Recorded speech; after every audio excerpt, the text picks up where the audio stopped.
Good morning, everyone. Today's Tuesday, February 25th, 2025. We're here this morning for our Administrative Matters meeting. I call the meeting to order, and we will begin with the Pledge of Allegiance.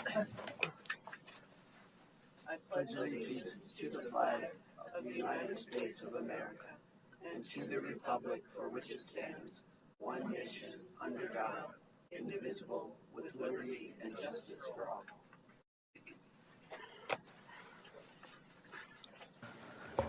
Welcome, everyone. I'm Kristen Stevens, Chair of the Board of County Commissioners. With me are my fellow commissioners, Commissioner Jody Shattuck McNally and Commissioner John Kafalis. We also have on the dais to our right, we have from the Clerk and Recorder's Office, Deirdre O'Neill. We have our County Manager, Lorinda Volker. From the Public Affairs Office, we have Tom Clayton. And from our Commissioner's Office, we have Sarah Martin. And so we will begin the agenda with public comment. We give folks 3 minutes for public comment. We have one person signed up.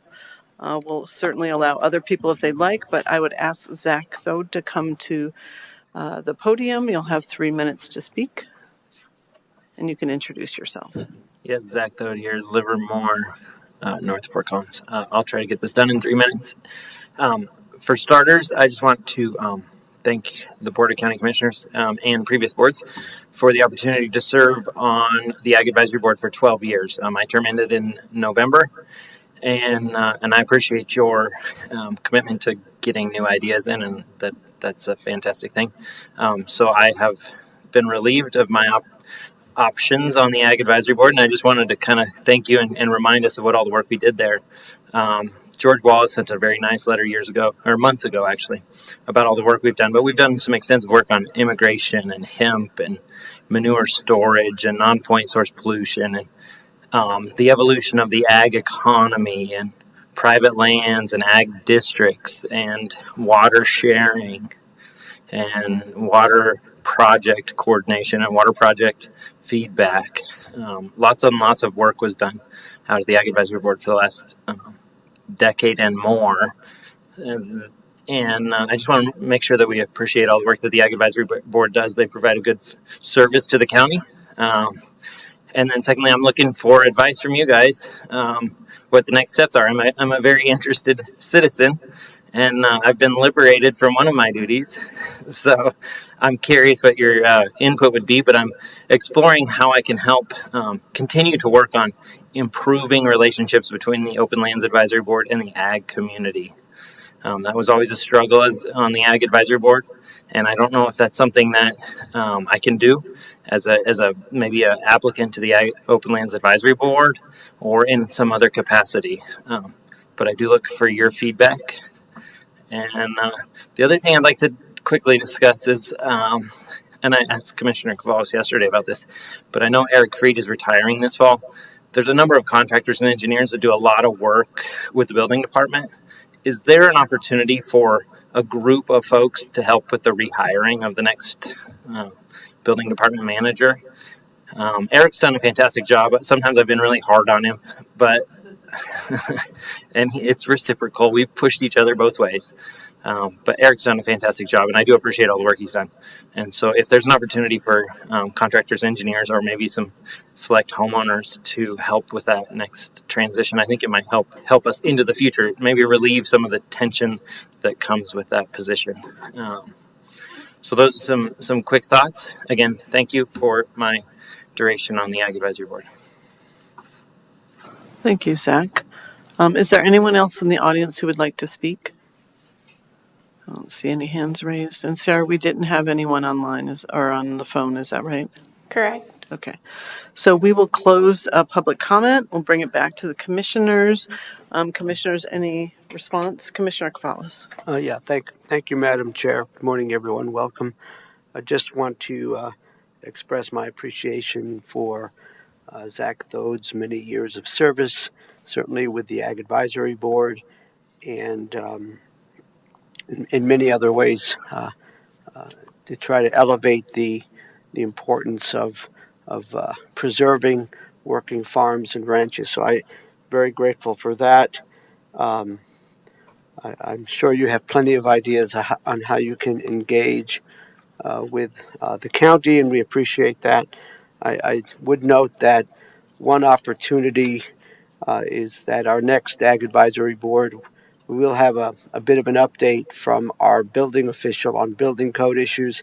If you have specific questions that you feel should be discussed or need to be answered, I would welcome those questions sent to me ahead of time, and I can share that with Eric and other folks that will be at the next Ag Advisory Board meeting. Regarding the transition that you referenced, as I mentioned in the text message, this is not an appointed position. Lorinda can speak to this, but it's not an appointed position. It's an internal hiring process, and typically that is not put out for like a public committee. But maybe Lorinda, you could, when it's appropriate, you could make sure I'm representing accurate information. But thank you so much for all your work, and I look forward to continuing to work with you. And I'm hoping that someday I'll get an invitation to come back up to Livermore. It's open. Yeah. Open invitation. Thank you, Commissioner. Lorinda, did you want to say a few words since you were? Sure, Madam certainly. Chair, I wanted to say a few words too. So Yeah, no, I just, she was mentioned in Okay. in John's responses. That's why I wanted to make sure that we did that. Yeah, thanks. I want to. So thank you, Commissioners. I'm not sure what the process will look like for recruiting. We will advertise the position, probably inside and outside the organization because it is a very small department. And we often will have an opportunity for a reception or for folks to meet the applicants. I'll talk to Leslie Ellis about that part of the process. We don't want to make it too complex that it takes so long for the applicants to get through it. At the same time, we do recognize this is a position that does touch the public, and it would be good to have some kind of a person on a panel at least to be able to participate. So thank you for that. And I was going to reach out to you after. Now I've told you what I was going to say, so we can catch up. Commissioner Shattuck McNally. thank you, Madam Chair. I was going to mention what Lorinda just mentioned. And Zach, just want to thank you for your decades of experience and feedback to the county. You have been involved with the comprehensive plan. I ran into the comprehensive plan, the water things. So I feel like you have had a lot of influence on a lot of policies and a lot of things here at the county. And so I want to and thank you for that and your perspectives. You have a unique perspective, and just know that it's not your experience and your feedback was valued.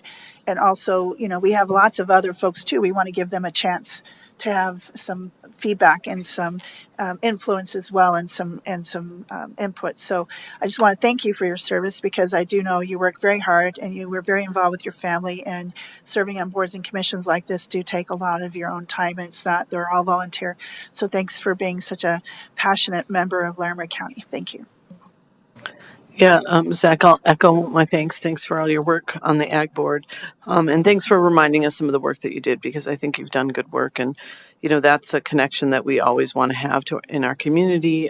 You've often represented the rural voice and been in a lot of spaces where we've needed volunteers to speak up. And so I appreciate your service. And certainly we have applications being opened in the springtime for spring recruitment for boards and commissions. So I'd encourage you to apply for those, and we will certainly keep you in mind if other opportunities come up. But I'm really grateful for the fact that you're still offering your service even after 12 years. That's a long time on the board, and we hear that, and we will certainly look for opportunities for you to plug in. So thank you very much. So with that, we will move on to the next item on the agenda. That's approval of the minutes from last week. I'll ask Commissioner Shattuck McNally to make that motion. Madam Chair, I move to approve the minutes for the week of February 17, 2025. Thank you. There's a motion on the table. Any further discussion on this item? Seeing none, all in favor say aye. Aye. Aye. That motion passes 3-0. And then we will move on to our upcoming schedule review. And I believe this will be for 2 weeks, since we will not be meeting next week. So, Sarah, I will let you do the honors.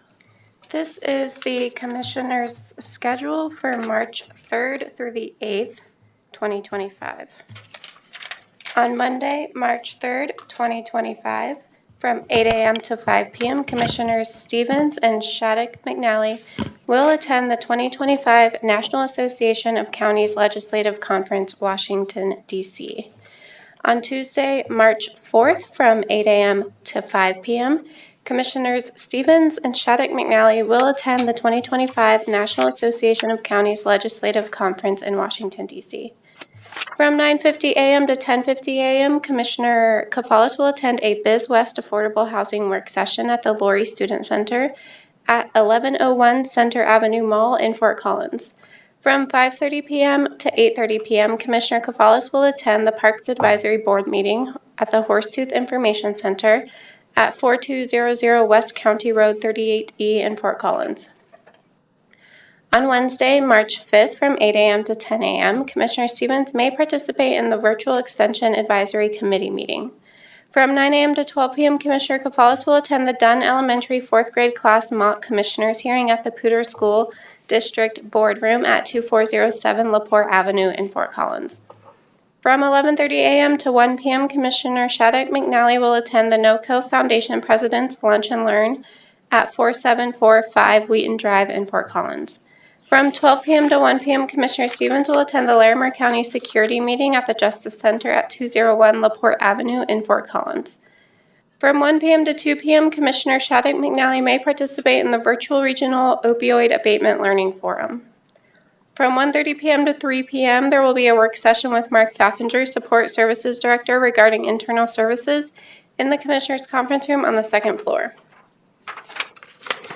From 3:45 p.m. to 4 p.m., Commissioners will participate in the Virtual Board of Appeals Zoom interview discussion. From 6 p.m. to 8 p.m., Commissioners Kafalis and Shattuck McNally may attend the Associated Students of Colorado State University State of the Association address at the Iris and Michael Smith Alumni Center at 701 West Pitkin Street in Fort Collins. From 6:30 p.m. to 8 p.m., Commissioner Stevens may participate in the virtual North Interstate 25 Coalition meeting.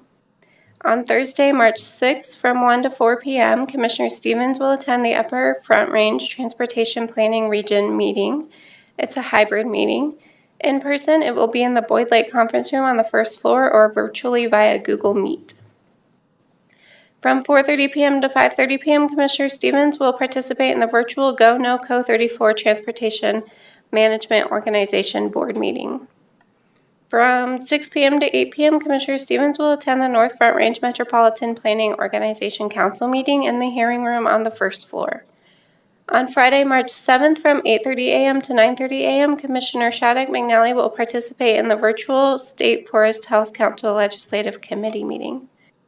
From 8:30 a.m. to 2:30 p.m., Commissioner Kafalis will attend the State Board of Human Services meeting. It's a hybrid meeting. In person, it will be at 1575 Sherman Street in Denver or virtually via Zoom. From 9:30 a.m. to 12 p.m., Commissioner Stevens may attend the Regional Air Quality Council Board meeting. It's a hybrid meeting. In person, it'll be on the 4th floor boardroom at 1445 Market Street in Denver or virtually via Zoom. From 12 p.m. to 1:30 p.m., Commissioners may participate in the virtual Colorado Counties, Inc. Legislative Briefing meeting. And this is the Commissioner schedule for March 10th through the 14th. On Monday, March 10th, from 9 a.m. to 10 a.m., Commissioner Shattuck McNally may participate in the virtual Behavioral Health Technical Advisory Committee meeting via Zoom. From 10 a.m. to 11 a.m., Commissioner Shattuck McNally may participate in the virtual Behavioral Health Consumer Advisory Committee meeting via Zoom.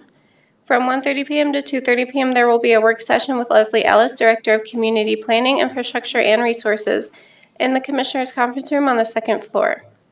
From 3 p.m. to 6 p.m., there will be land use items with the Development Review Team. It's a hybrid meeting. In person, it will be in the hearing room on the first floor or virtually via Zoom. On Tuesday, March 11th, from 9 a.m. to 12 p.m., there will be an Administrative Matters meeting in the hearing room on the first floor. From 12 p.m. to 1 p.m., Commissioner Shattuck McNally may participate in the virtual National Association of Counties Energy, Environment, and Land Use meeting. From 1:30 p.m. to 2 p.m., there will be legislative direction to county staff in the Sprague Lake Conference Room on the second floor. From 2 p.m. to 3 p.m., there will be administrative direction to county management in the Sprague Lake Conference Room on the second floor.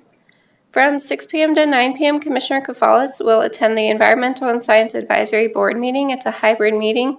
In person, it will be in the Carter Lake Conference Room on the first floor or virtually via Zoom. On Wednesday, March 12th, from 8 a.m. to 9:30 a.m., Commissioner Kafalis will attend the Workforce Development Board meeting in the hearing room on the first floor. From 9 a.m. to 11 a.m., Commissioner Shattuck McNally may participate in the virtual Big Thompson Watershed Health Partnership meeting.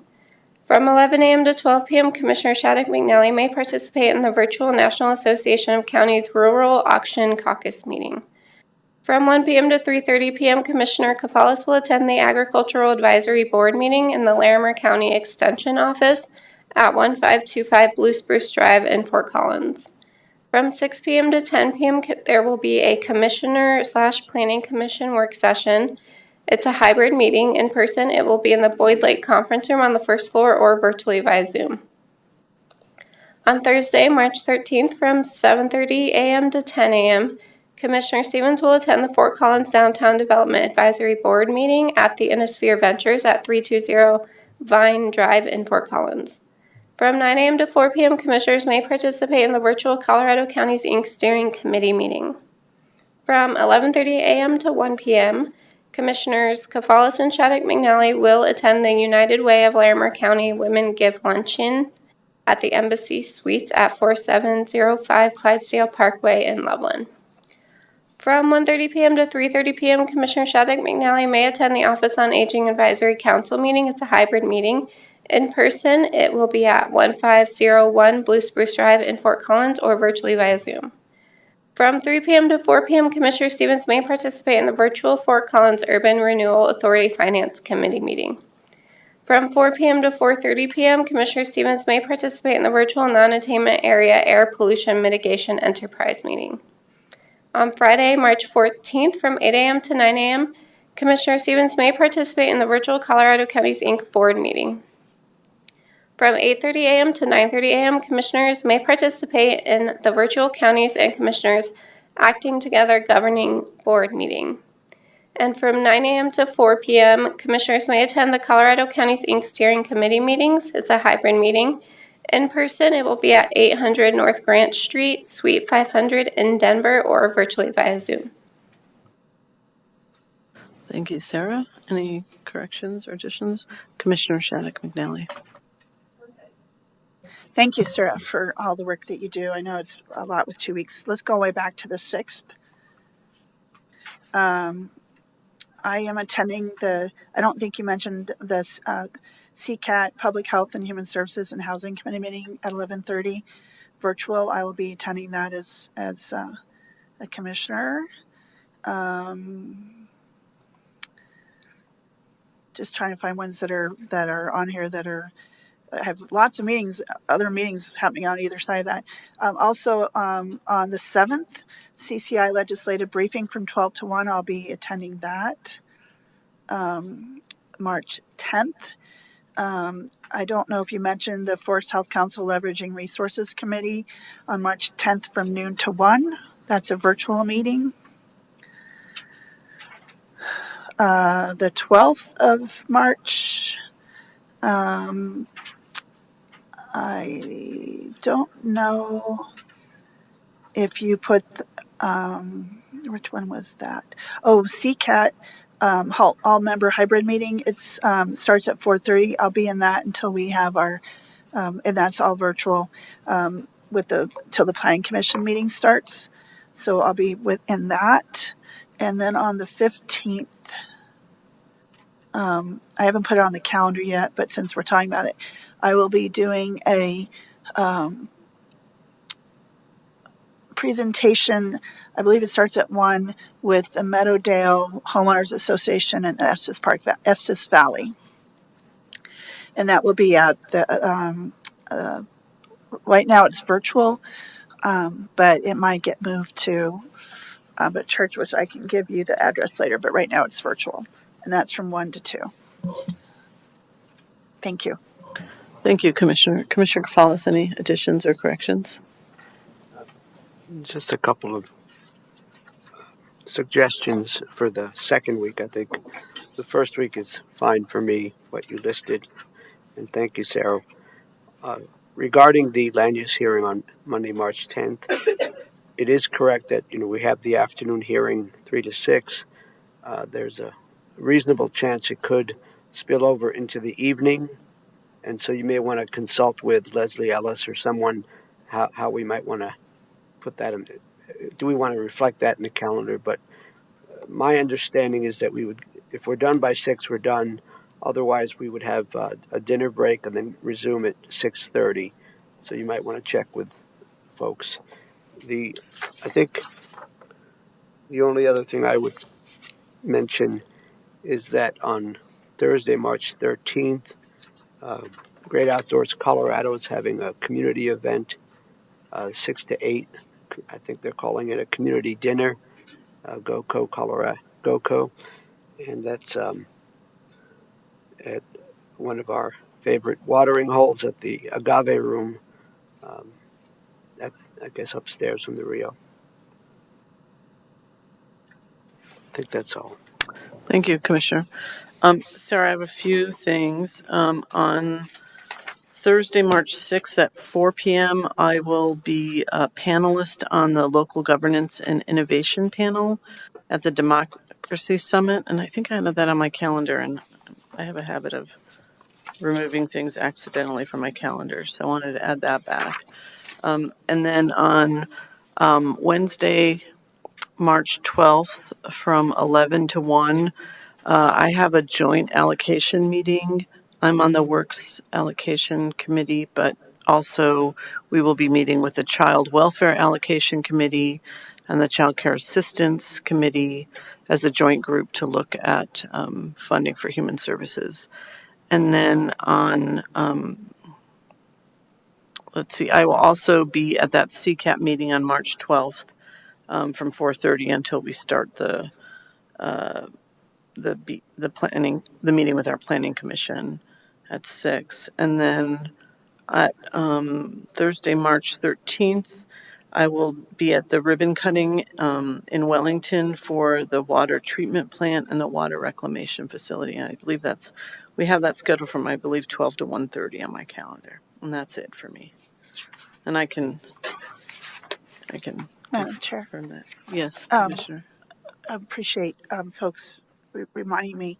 I was going to stop by on March 6th and see you present at the Democracy Summit, so I'll be there at the same time. I'm not participating. I just wanted to watch you present. And then also, I also am going to, and I appreciate Commissioner Kafal's, the Great Outdoors Community Dinner. I was going to that after the others.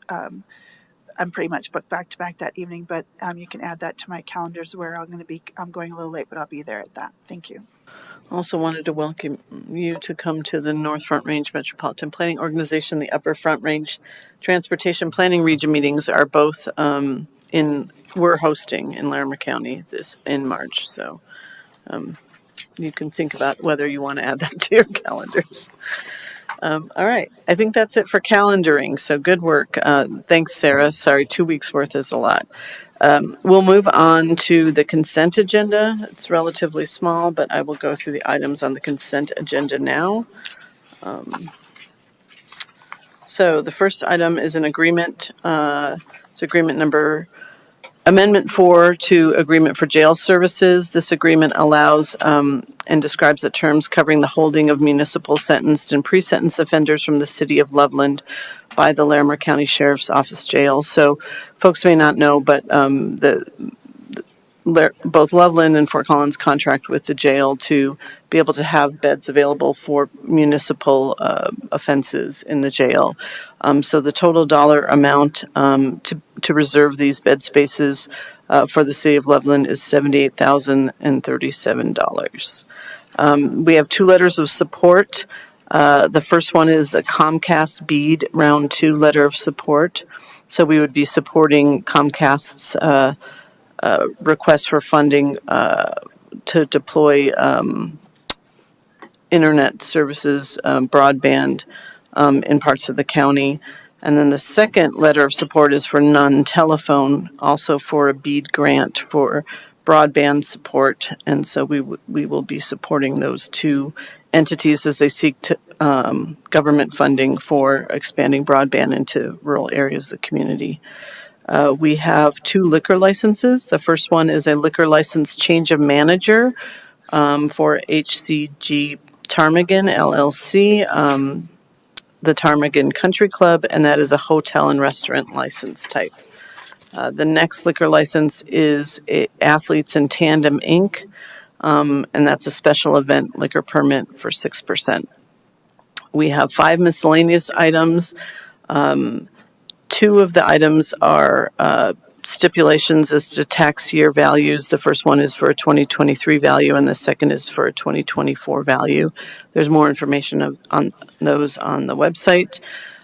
We are also approving the treasurer's 6-month report. The treasurer furnishes a semi-annual financial report to this board, and it has been published in the newspaper, and we would be the report is from the period of July 1st, 2024 through December 31st, 2024. We will also be approving legislative positions, also available online and on the Secretary of State's website, and approving the Larimer County Fair Board bylaws, which haven't been updated in a while. And our final item on the consent agenda is a resolution designating meadow hawkweed as a noxious weed, adding it to our noxious weed list. We did a public hearing for that yesterday afternoon. There was no public comment on that, but this will allow us to eradicate this noxious weed early and hopefully not have to deal with it in more parts of the county where it can be disruptive to local ecosystems. So that is it for our consent agenda. Would either commissioner like to remove something from the consent agenda? Okay, then I will ask Commissioner Kafalis to make a motion on this. Thank you. I move to approve the consent agenda for February 25th, 2026. 2000. 2000. I'm jumping ahead, aren't I? 2025. My apologies. Perfect, no problem. Any further discussion on this item? Seeing none, all in favor say aye. Aye. Aye. Aye. That motion passes 3-0. Does anyone have a guest besides the guests that are here for the proclamation? Not today, thank you. Okay. Then we'll move on to our one and only discussion item, which is a proclamation recognizing March 2025 as Women's History Month. I'll ask Lorenda maybe to give a few words, and then we might bring up some guests to see if they have some words as well. Wonderful. Thank you, Commissioners. So you all have recognized Women's History Month over the years to highlight the many ways that women have shaped cultures around the world and in our own community.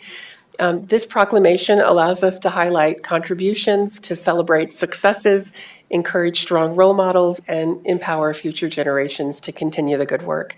Our EDI board has reviewed this and had a chance to weigh in on this proclamation that's before you today. So I know we have some guests here to recognize and perhaps to speak. I'm not sure, and I'm sure you all have things to say about the proclamation. Great, thank you. Commissioner, did you have a guest today? Can you introduce? Yes, and she is going to make me pay for. I don't think she wants to speak, but I did invite a guest today, and I appreciate her being here. Her name is Wanda Marker. She has been involved with the Larimer County community, especially in the southern part of the county, for decades. She was very much a women leader, professional nurse, nursing manager, and she has done a lot to contribute to the community.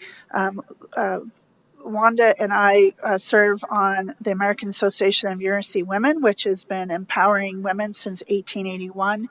And she and that community do a lot to raise money for scholarships. She hosts all the plants at her house when they do a plant sale to raise scholarships for women and young and women of all ages trying to continue their higher education in certain fields like education and public service. And so she's instrumental to the success of that program, and she is a great friend.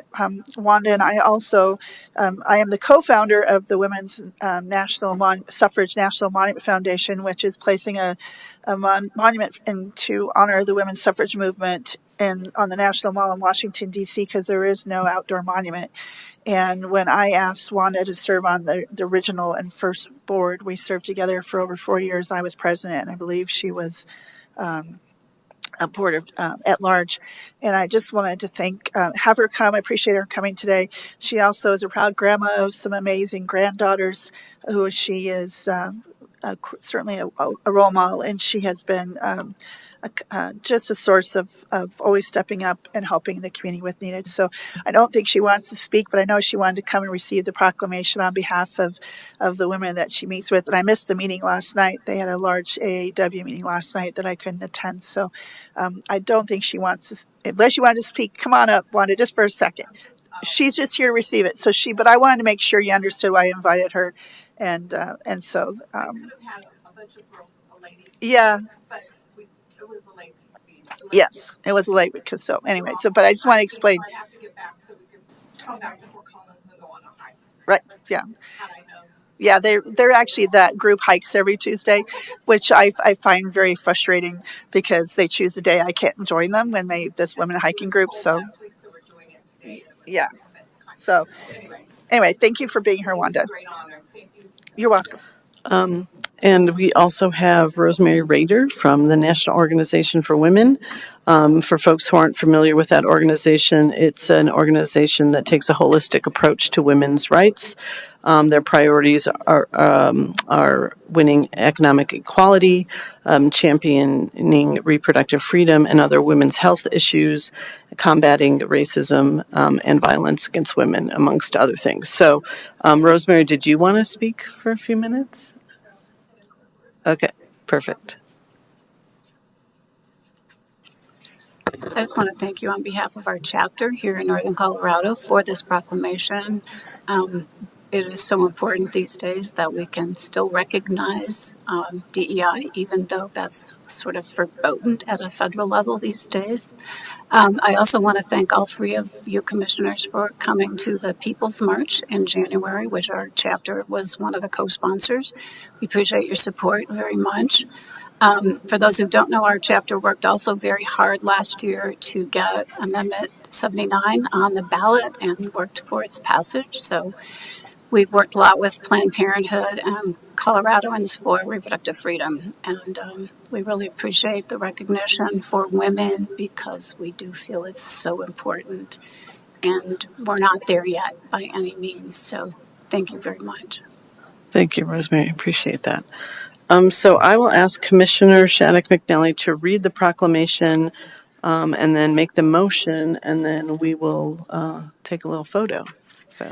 Thank you, Madam Chair. This means a lot. As you know, we didn't have a women's proclamation when you and I first joined the board, and I kind of wrote the original one, and it was kind of evolved over time. But this means a lot to me because having this proclamation is special to me, especially working for almost 8 years now in the space of trying and learning so much about Colorado and national history, but also just trying to make sure that the women who worked for almost 100 years to get the right to vote for all women is that we don't forget that history. And so I wanted to thank you for this opportunity. And then I hope I can still make some comments after that. But the proclamation for Women's History Month, March 2025.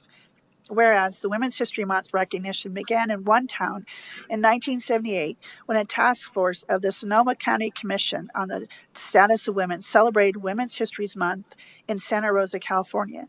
This week was chosen to include International Women's Day, March 8th. And whereas the movement spread to other communities, and in 1980, women's groups and historians asked the federal government for recognition.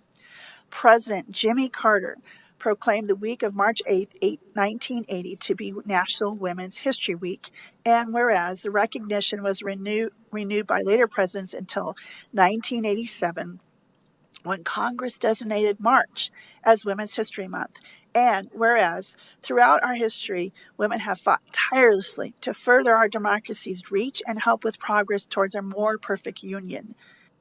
Through protests and activism, generations of women have advocated for the values and character of our nation. And whereas generations of women have fought to give meaning to the idea that we are all created equal and widen the circle of opportunity for all. And whereas women of every race, class, socioeconomic, and ethnic background have served as early leaders in the forefront of every major progressive social and legislative change movement, and have made historic contributions to the growth and strength of our nation in countless recorded and unrecorded ways, including as trailblazers in science, the arts, education, business, social services, nonprofits, and government at all levels. And whereas women have played and continue to play critical economic, cultural, and social roles in every sphere of the life of the nation by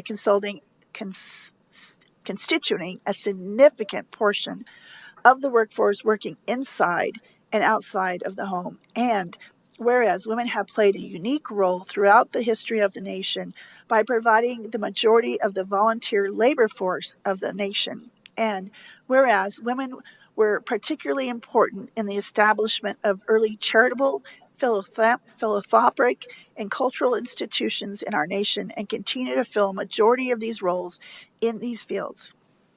And whereas women have served our country courageously in military conflicts, and women have been leaders not only in securing their own rights of suffrage and equal opportunity, but also in the abolitionist movement, the emancipation movement, the industrial labor movement, the civil rights movement, and sustainable future movement, and the peace movement, and other social movements which create a more fair and just society for all. Whereas, despite all of the aforementioned contributions, the recognized and unrecognized role of women in history have been largely diminished, excluded, and erased, both in record as well as history that is taught. Now, therefore, be it resolved, the Larimer County Board of County Commissioners does hereby proclaim that March 2025 is designated as Women's History Month and invites all to visit www.womenshistorymonth.gov to learn more about the generations of women who have left an enduring legacy in our nation's history, dated this 25th day of February 2025. And Madam Chair, I move that the Board of County Commissioners, sorry, I'm getting back to my electronic thing here, sorry, that I move to approve the proclamation recognizing March 2025 as Women's History Month. Thank you. Thank you. There's a motion on the table. Further discussion, please? Yes, thank you, Madam Chair. I want to thank Rosemary and Wanda for being here today. As you know, I'm also a proud member of NOW. Just a lot of great organizations. There's just not enough time to be as involved with all those that I would like to be. I want to thank the folks at the Sonoma group, because that's how I first started writing that commission or this proclamation back when we first did this. And they have a great website, and they provided a template for other women to start and have something for International Women's Day and also Women's History Month.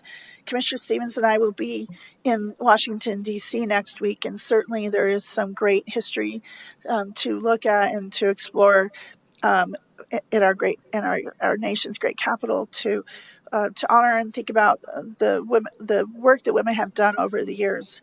I do think that part of the wording in the proclamation is intentional because there is a lot of unrecognized work that women do every day in our communities, where it's volunteering, being election judges, making sure seniors have meals delivered to their homes, volunteering at school districts, coming to public comments and speaking their voices, and also organizing marches for the community to feel like they have a voice. So I want to first thank all of the women who sit on these boards and contribute so much of their time and passion, and also look to help other generations coming up to make sure that they are valued and come along and be a part of the work that we do, because it's the widening. Also in the proclamation, talk about widening the circle for all, because whatever we do for making sure that women have a voice that are enfranchised into our community, the work is widening the circle for all community, everyone in the community to have a voice and to be recognized and valued, and to be a part of forming a more perfect union. Today I'm wearing my Alice Paul brooch that I got in Washington, D.C. Alice Paul was a very vocal leader of the women's suffrage movement, and she advocated and worked hard with hundreds of women across the country to secure passage of the 19th the 19th Amendment of the to the U.S. Constitution, which granted women the right to vote. She also authored the next Equal Rights Amendment in 1923, which is yet to be adopted. So I wanted to make a comment on that. Also, she went and worked on embracing gender equality and education for women and working to improve working conditions for all people and to improve in society. She got a PhD from the University of Pennsylvania in 1910, and she is also the founder and the woman who started the National Women's Party, which is involved into other groups as has gone on. So I just wanted to say that this little brooch is actually when she was jailed and tortured in jail for standing up for rights of all Americans. And so I feel like today this means a lot to me, and just wanted to say that we stand on the shoulders of a lot of folks in this country who worked hard to protect women's right to free speech and peaceful assembly, and also to make sure that we are becoming a more perfect union. So thank you, Madam Chair. Thank you, Commissioner. Commissioner Koufalis. Thank you, colleagues. Don't have much to add. I think the proclamation speaks well why we honor Women's History Month and International Women's Day, I think, on March 8th. I will go out of my way to be especially nice to one of my spouse, who is one of the significant women in my life. So I will commit to being very nice and spending quality time with her. I appreciate the folks who are here and their representation. I'm glad we're able to do this proclamation every year. I think it's incredibly important. We are living in very uncertain times regarding issues related to equality, issues related to people's fundamental rights, and certainly women's rights. So this is even that much more important that we are doing this today. Don't have much else to add. I think it's been said well. Thank you, Commissioner. I'll just say that, this is a great time to reflect on the women that have come before us and really paved the way so we were able to accomplish bigger and better things and assume roles of leadership. And so I think about their accomplishments and their courage because it was very difficult. It was very difficult road, as Commissioner Shattuck McNally alluded to. Women were jailed and beaten and disparaged for asking simply for the right to vote, amongst other things. And so it's important to look. I was a history major in college, so but I think that everybody agrees it's important to kind of look back and reflect on history and make sure that we don't make the same mistakes again. Make sure that we're advocating for equality for everyone. And I think so. This is a great reminder of that we need to do that. And I just want to talk briefly about economic equality. So there's a lot of things that women have achieved. We obviously have the right to vote and even the right to hold our own credit cards and all kinds of fun things. But we have not achieved economic equality. And so that's a real barrier for women to achieve. Women who have babies maybe out of wedlock or at a young age are still, doomed to a life of poverty. And so as we think about, all the achievements that we've been able to have over the years, I think it's really important to remember that there are a lot of women that are still really struggling, that there's a lot of women that struggle with domestic abuse and poverty issues and not being able to get ahead in the workplace. And we still know that there's positions in our own state where women haven't been the governor and women haven't held a role as a U.S. senator in our own state. So there is work to do. Representation does matter. It matters for young women to see women in positions of power, and our government and our society works better when we achieve that equality. So we will keep working on that, and I thank you for the women that are here in the audience and the women leaders that we have in the county that are showing that women our great leaders can move things in a very positive and good direction, and that have equality and in mind when they do their work. So thank you all for being here. And yeah, we will take a vote on that motion then. All in favor of the motion on the table, say aye. Aye. Aye. That motion passes. And we will pause for a moment to take a photo if Tom's okay with that.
All right, we are back, and we are moving on to our next agenda item, which is our county manager update. Thank you, Commissioners. There was quite a bit of community connection last week, so I'll start with some of the administrative meetings that I had with the Fort Collins Chamber of Commerce CEO Ann Hutchinson, City of Fort Collins City Manager Kelly DiMartino, and City of Loveland City Manager Jim Thompson, along with the Deputy City Manager Rod Wensing. So we have those meetings periodically to make sure that we are working on the same kinds of things. At least we understand the work that each organization is doing. And so those collaborations are very effective, I think, for serving our community. In addition to that, Commissioner Kafalis and I attended the Community Corrections Advisory Board meeting along with the training that was done the hour before that. It was very effective training. This group is very committed to our community corrections program in the county and is always looking for ways to make improvements to that program and to the system, and are happy to weigh in. We also had Commissioner Shattuck McNally and I met with Colorado State Forester Matt McCombs. That was a fascinating meeting. Director McCombs has a fascinating background across the United States, and the work he does in Colorado for forest health is really inspiring. And then we all participated in the federal roundtable discussion with our representatives from the federal delegation, their staff members. That was, I think, a very good meeting where we got to talk about some of the county's issues related to some of the federal funding and create some understanding and a dialogue between those offices. And we had a joint work session with the Town of Wellington trustees on growth management area designation and the agreement that goes along with that. It's always a great meeting in Wellington. The trustees are very engaged and ask great questions in representation of their community. And you all who have been through this before are kind of a font of wisdom as we talk about experiences we've had and some of the things that could be in one of those agreements. And then finally, last night, I think all of us went to the City of Fort Collins State of the City event. It's always great to see the community come out to hear what the city is up to. And their report is online if anyone is interested in seeing that. A lot of great things happening in our community. It's fun to celebrate with another organization the good things that they've done. So I'll leave it at that. Thank you, Lorinda. Any questions for Lorinda? Okay. We will move on to commissioner reports. Commissioner Shattuck McNally, would you like to get us started? Sure. Thanks, Madam Chair. So I will just start with, we had, I don't know if you mentioned this, Lorinda, but we had our joint meeting with the Wellington last week, and I want to thank Wellington for a nice dinner, a warm welcome, and the staff and the town trustees were very cordial and inviting them. I thought we had a really wonderful, powerful conversation, and just appreciate all the discussion and great partnerships. Certainly feels like we have a strong relationship with the town of Wellington, and I celebrate the work that they're doing. They got a grant to kind of redo some of their downtown and address some pedestrian safety and increase some parking. And so I just really congratulate them on the work that they do for their community. And I'm sorry that I'm going to miss the ribbon cutting. I appreciate for their wastewater and water treatment plant. And I appreciate Commissioner Stevens being there. And the federal roundtable was a very powerful conversation. Our staff, a lot of service directors, a lot of staff put a lot of subject matter expertise into that. And I want to thank and appreciate the staff for all the work they did to pull that together. So we had numbers and data to kind of discuss about some of the concerns we have and where we're going to be impacted. I did testify on some bills last week at the State Senate's Ag Committee and others on some wildfire bills. One of them is the prescribed burn reciprocity bill for burn bosses, and some things we're trying to do to help reduce wildfire risk in Colorado and Larimer County. Just want folks to understand that as commissioners, we do go and testify and get down to the state capitol, work a lot in legislation, and that's not always talked about here in our meetings, but we are very active at the state legislature, making sure that counties' voices are heard and thought of. The Big Thompson Watershed Health Partnership meeting was last week. There was a wrap up and update as they're working on still kind of they're doing a lot of stakeholder work and trying to work on how they the wildfire risk assessment plan that they're doing. And there was some I took a screenshot and I got those updated. I'm going to try to print that out so that my colleagues have a map. There's been a consultant, they're working on the wildfire risk. And the picture of the map shows the wildfire risk and the priority areas. And I think you'll find that map pretty startling and stark. So I wanted, if you all remind me, I'll print that out because I did ask for that to get sent to me. We did have a wonderful meeting with Congressman Neguse as he came to our office with his staff, and I appreciate all the electeds being there. We had a great conversation with him, and that was on February 19th. I went to the Warner College Natural Resources. I was doing two things at once. I kind of came out of the CCAT all-member meeting, but I went in person to the Warner College Natural Resources Student Networking Group, which is really a fantastic time to connect with folks. Since I serve on the Colorado Forest Health Council, I didn't represent the Forest Health Council, but a lot of folks associated with the university or that college and stuff really thought I should be there, and it was great to talk with some students because I overheard some of them talking about how they're really interested in policy work and getting involved at the government level and trying to find out how they get involved with certain activities and I kind of caught my attention. So I ended up I counted over 30 students and directing them to kind of our Larimer County Conservation Corps and some other people that were there.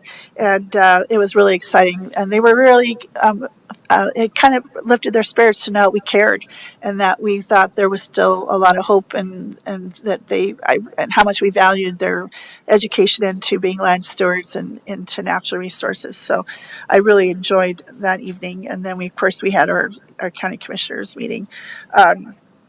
We had a great meeting with the state forester, who's involved with a lot of national activities as well. And we had a lot of talk about wildfire risk here in Larimer County, which is very important. I attended briefly the Larimer Stewardship Advisory Board. As you all know, a lot of that meeting was to talk about some of the noxious weed that we all placed on our noxious weed thing last night, and just to this group only meets quarterly, and it's a very active, very engaged group, and so the conversations continued. And then I traveled down to the Conservation Colorado event where it was a legislative forum where I was able to connect with other commissioners and have some one-on-one and state legislators and some of our federal delegation and Attorney General and other folks who were down there talking about some of the legislative work and conservation work and of course water and wildfire. So that was a very productive event to go to. On February 21st, we had our Forest Health Council Legislative Committee meeting after we had just voted in our legislative priorities for 2026. We're kind of anticipating in 2026 there won't be a lot of money to do for certain bills, but we're looking at some changes in state statute to kind of increase our ability to work collaboratively with all agencies across the state. And then I spent a lot of time on the steering committees off and on, participating with especially the public lands and natural resources and listening in the morning on the human services. I wanted to share with my colleagues. I felt really excited. I took a lot of pictures to be willing to share them with you. I traveled up to Estes Park to the Estes Park Housing Authority ribbon cutting for the Fall River Village, which is an already established they were all kind of a group of condominiums or townhouses all together that were really used a lot for rentals and stuff, but it's in kind of that west side where there are already hotels and things. So this is already established, but it was bought by the Estes Park Housing Authority using some of the 6E money, which is the stakeholder meeting or the lodging tax that goes for workforce and childcare. Also used Prop 123 funds. Also used some of the money from the town's funds for rentals, and then the Colorado Colorado Housing Finance Authority was involved, and John Cullen, the owner of the Stanley, took a very multi-million-dollar hit in lowering the price to be able to make this all come in 35. I think it was 35 days, $35 million to work out this deal, which was very innovatively structured and done. But I toured at least 5 or 6 of those condominiums and townhouses, gorgeous, right along a transportation corridor, and talked to a lot of folks who already have moved into some other of the housing authority and workforce areas. And the stories and listening and talking to the board, talking to the mayor of Estes Park, it was really a fun evening. I spent more time up there than I thought I would, but really fantastic project and really a model for an innovative model of how maybe we can work together across multiple sectors to solve some of this housing crisis in some very unique areas. And I think I have other things, but I think that's all I'll share for now. And on that very positive note, thanks, Madam Chair. Thank you, Commissioner. Commissioner Kafalis, anything to share? I'll just add a couple of things, 3 things. One has already been mentioned. I also was at the Warner College of Natural Resources and always enjoy interacting with students, some of the faculty, colleagues that I hadn't seen in a while. So that was a good event. It's a little bit tough to warm up to all that networking and socializing, but I appreciate that folks approached me and we had some nice conversations. I think very helpful conversations. Also, the other 2 things. One is that I did a walk along, ride along with the person who runs the Fort Collins Police Services HOPE team, which is homeless outreach and proactive engagement, Sergeant Annie Hill. Leah Rodriguez and I went with her for about 2.5, 3 hours. It was Wednesday morning. That was still a very cold morning, like about 5 degrees. And it was pretty insightful to see how she works and what they do and how many folks were sleeping outside or in inoperable vehicles on such cold nights. So that was a good experience. And then finally, I did meet with two residents and one of the organizers for Me Vos met with folks who are residents of the Aspen Mobile Home Park. They're dealing with some difficult conditions and circumstances, so hopefully we can find a way to support their efforts. Thank you. Thank you, Commissioner. I'm going to forego my report today since we have a lot of business to get done in our executive session. So, Commissioner Kavalis, I will ask you to make a motion to move us into executive session. Thank you, Madam Chair. I move that the Board of County Commissioners enter into executive session pursuant to Colorado Revised Statute 24-6-402, 4E, and 4B to determine positions, develop strategy, and instruct negotiators related to the acquisition of public road right-of-way for the Taft Hill Road Improvement Project, and for conferences with an attorney for legal advice about eminent domain authority and process, and to potentially initiate condemnation proceedings for portions of parcels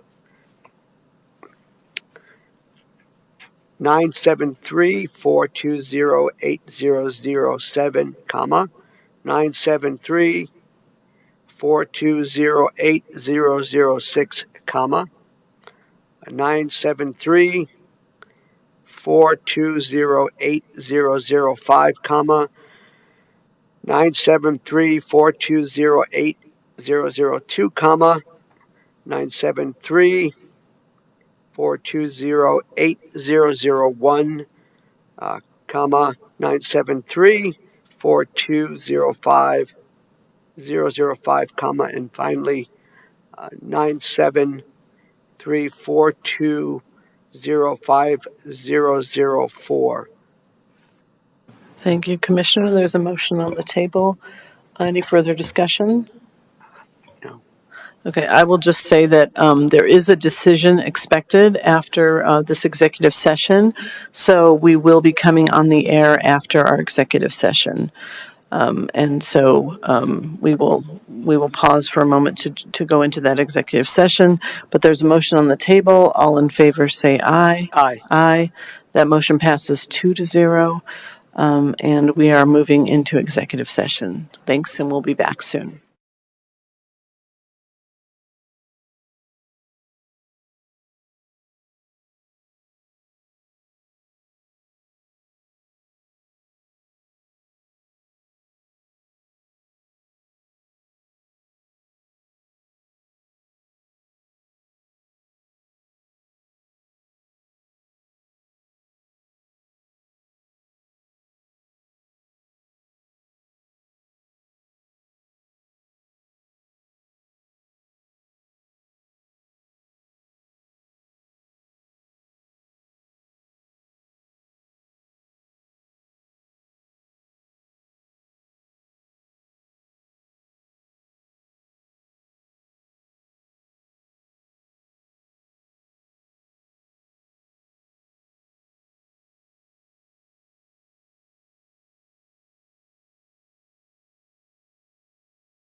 Good morning again. We are back from our executive session, and I'm going to turn things over to our county attorney, Bill Rousseau, to explain the motion and the action we're going to take.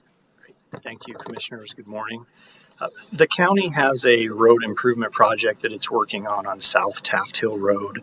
The project requires the acquisition of public right-of-way for the road project to construct the improvements, and then also some temporary construction easements that would allow the staging of, the access to property to construct the improvements. And so it's a combination of permanent road right-of-way and some temporary construction easements. And county staff have been negotiating with the property owners that are adjacent to the needed right-of-way. They've reached agreement with the majority of the property owners, but there are still 7 parcels that are along the project corridor where we've not been able to reach agreement on the purchase of the right-of-way. And so at this point, in order to keep the project moving along on its timeline, I'm here to request the board authorize the filing of a petition in condemnation to acquire the needed right-of-way for these 7 parcels, in addition to some temporary construction easements for the project to continue moving along its timeline. Rusty with County Engineering is here, and I've asked him to give you just a brief overview of the project, present a map that identifies the 7 parcels that we're talking with, and then I can come back and make the specific request. So I'll turn it over to Rusty. Thank you, Bill. Welcome, Rusty. Good morning, Commissioners. This is Rusty McDaniel with the County Engineering Department. As Bill mentioned, we're talking about the Taft Hill widening project. We started this project back in 2019, and it's a partnership with the City of Fort Collins. The project itself is to widen Taft Hill Road between Horsetooth and Harmony on the southern end of Fort Collins. And the goal is to improve the safety and capacity of the road. Right now, as most folks that have driven out in that area know, that it gets really busy with cars. There's not a lot of, especially on the east side, safe places for bikes and pedestrians to move freely. And so the project will create a urban 4-lane cross section, which will be 2 traffic lanes in each direction, a center turn lane, and then bike and pedestrian facilities on both sides of the road. There's currently the bike and pedestrian facilities on the west side, but the east side does not have that. So that would be the goal of the project, is to widen for the additional lanes, and then to have buffered bike lanes and sidewalks for the multimodal component of the project. This map here shows the limits of the project, and then the properties that we needed to acquire right away from are all on this east side of Taft Hill in Imperial Estates, and then the 3 properties down here on the west side, just south of Harmony. And so there's a total of 21 parcels that we needed to acquire property from. As Bill mentioned, we have all but 7 of the parcels acquired, and the ones that are highlighted are the 7 parcels that we've not been able to come to an agreement with the property owners at this point, and hence our reason for being here today. Great. Thank you, Rusty, for that presentation. Any questions from commissioners? So, Rusty, you were talking about the safety improvements, and right now there's no sidewalk on the east side or bike lanes, and there's quite a few people that live in that area. Is that correct? Correct. And was there a community gathering to let people know about the project? And do you have any sense of how people, in the area felt about, the widening of the road and getting some of those bike and ped improvements? Sure. We did have 2 different public open houses over the course of the project. The first one was back in 2021. It was during COVID, so it was a virtual open house, which those are never as productive as you hope with the number of attendees. But then we did have another one in 2022, and we did have a pretty good or a lot of public showed up to the project and were in favor of the project. Obviously, some of the property owners adjacent to the project were concerned just because of the widening and proximity of the project to their homes, but nobody that I can remember hearing said that they didn't think it was a good project. The need, I think, is pretty obvious for the safety and just the number of vehicles and bikes and pedestrians that use that corridor. And then just briefly, could you talk a little bit? I mean, like, so there's a lot of congestion. Are there just a lot of cars that are backed up, and this will relieve some of the congestion and pressure during busy times of the day? Yeah, it'll provide an additional lane in each direction, so to allow for more free flowing traffic, and then also with the bikes and pedestrians, there's less chance that bikes could be in conflict with the cars, which also creates congestion and obviously safety issues. And we did work to even minimize the impacts to the property owners. The right of way for a normal 4-lane section in Fort Collins in our urban area street standards is 115 foot. We did a modified section to where it's down to 102 feet, so we have narrower lanes. We compromised and moved the bike lanes and the buffering up off the road a little bit to still provide that safety for bikes, but it's not quite as convenient. So there was a compromise for both vehicles and bikes and pedestrians, but we feel like it was a good alternative to try to minimize the impact to the properties that we're needing property from. Yeah, thank you for explaining that. I think that's important. Is we worked. We know that that acquiring the right of way is can be contentious, and so really trying to minimize the disruption to the people who live along that corridor was really an important piece of that. Okay, thank you. Any further questions, Commissioner Kafalis? Thanks, Madam Chair. Thank you, Rusty. Your conversation prompted a question or two on my part, and that is, can you speak to how often your team met with the property owners, how often you communicated with them to try to come to an agreement, and maybe say a little bit about the appraisal process to ensure that whatever offers we provide are fair offers?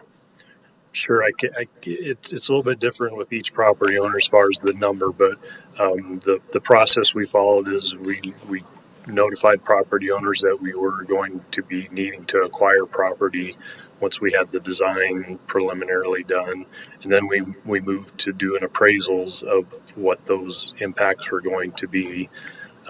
Those were done, I believe, starting in 2023 and offers made.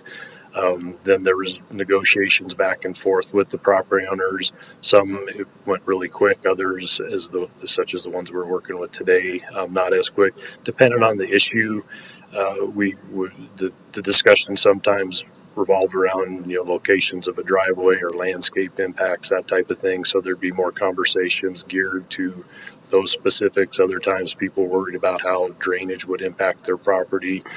Other people just it wasn't a concern, and so we were able to reach agreement early on. We did provide the property owners were able to get their own private appraisal that the county paid for, and so then there was a third-party appraiser that reviewed both of those appraisals, and then the county ended up offering the highest value that was in the appraisal, which turned out to be the county's appraisal, if that makes any difference. But then there was even a third appraisal done because there'd been enough time that had elapsed between the first appraisal, and as negotiations went on, we went back and had the appraisals updated for the property owners that we hadn't reached agreement yet, and then re-provided final offers to them based on those updated appraisals. And so the communication, we tried to continue those discussions all through the process with the property owners. Thank you. Thank you very much. Anything further? All right. Well, thank you, Rusty. Appreciate the update. And we'll bring it back to Bill. And Bill, can you advise us? You bet. So thank you, commissioners. So the request for the board today is that you authorize the filing of petitions and condemnation for the needed right-of-way and for the temporary construction easements. In your packet, you have a proposed motion that would authorize that action. And also in your packet, you have 5 resolutions. There's 1 resolution per property owner. There are 7 parcels, but 5 property owners. So there are 5 separate resolutions that authorize the condemnation petition. Each of those resolutions have an exhibit with a map that identifies the needed right-of-way and the needed temporary construction easements. And so with that, that would be the request, is that you consider the motion. We would ask that you approve it, sign off on the resolutions. The last thing I'll say really quickly is, I think as you can tell from Rusty's presentation, pursuing condemnation really is an absolute last resort. We will continue to be open to negotiations with these property owners despite the board authorizing condemnation if that's the action you take. So I want to make that really clear, that the county is still willing, able, and available at any time for any of these property owners to continue these negotiations. And that's really what we strive for. Thank you, Bill. Any questions for Bill? Commissioner Fallis, I'll ask you to make the motion then, please. Yes, thank you. Thank you, everyone. I move that the, excuse me, I move that the Board of County Commissioners authorize the county attorney to initiate and pursue condemnation proceedings as authorized in Colorado Revised Statutes, Section 43-2-204, for portions of parcels 973-420-8007, 973-420-8006, 973-420-8005, 973-420-8002, 973-420-8001, 973-420-5005, and finally 973-420-5004, as necessary for the Taft Hill Road Improvements Project. Thank you. Commissioner, there's a motion on the table. Any further discussion on this item? I would just say that thank you, Bill, for reminding us that we don't take this lightly, that this is a measure of last resort, but that this is a good project that we want. It's beneficial for our communities. It's beneficial for the people who live along this corridor, but it's really beneficial for congestion and free movement of vehicles and multimodal transportation. And so that is why we are initiating this action. So all in favor of the motion, say aye. Aye. Aye. That motion passes 3-0. Thank you. And there is no more business to come before this board this morning, so we are adjourned, and we will see you in a couple weeks, Larimer County.